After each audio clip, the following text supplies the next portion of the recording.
Bago sa saksi, arestado ang dalawang lalaki matapos mahulihan umano na mahigit 700 million pesos na halaga ng shabu sa Cavite. Iniimbestigahan kung may mas malaki pang personalidad sa likod ng mga aresto. At saksi live, si Nico Wahe. Nico? PIA, mahigit 740 million pesos na halaga ng hinihinalang shabu ang nasabat ng PNP Drug Enforcement Group o PDEG sa isang bahay sa loob ng isang subdivision dito sa Imus, Cavite. Pagkain para sa isda ang nakalagay sa pabalat ng 110 na plastic na ito na nakasilid sa 4 na sako. Pero pag binuklat ang loob ng bawat isang plastic, tatambad ang hinihinalang shabu. Nasabat yan ng PNP Drug Enforcement Group o PDEG sa ikinasang buy-bust operation sa isang bahay sa loob ng isang subdivision sa Imus, Cavite.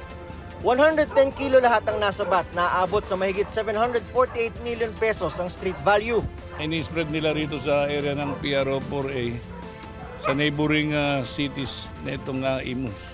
Dalawang lalaki ang naaresto sa operasyon na tumanggi magbigay ng pahayag. Titignan daw ng PDEG kung may dati ng mga kaso ang mga nahuling sospek.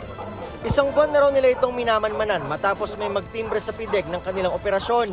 1 year na sila nag-stay dito and may inimbestigahan pa tayo na may mas malaki pa behind them kasi trusted sila ng allegedly supplier nila.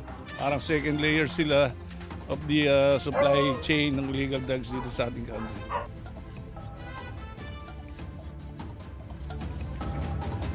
PIA, may isa pang operasyon na isinagawa itong PDEG dito pa rin sa Imus, Cavite na halos kasabay lang nitong iniulat natin. 4 na kilo naman ang hinihinalang shabu ang nasabat doon na may street value na abot sa 27 million pesos. At live mula rito sa Imus, Cavite para sa GMA Integrated News, Nico Wahe, ang inyong saksi.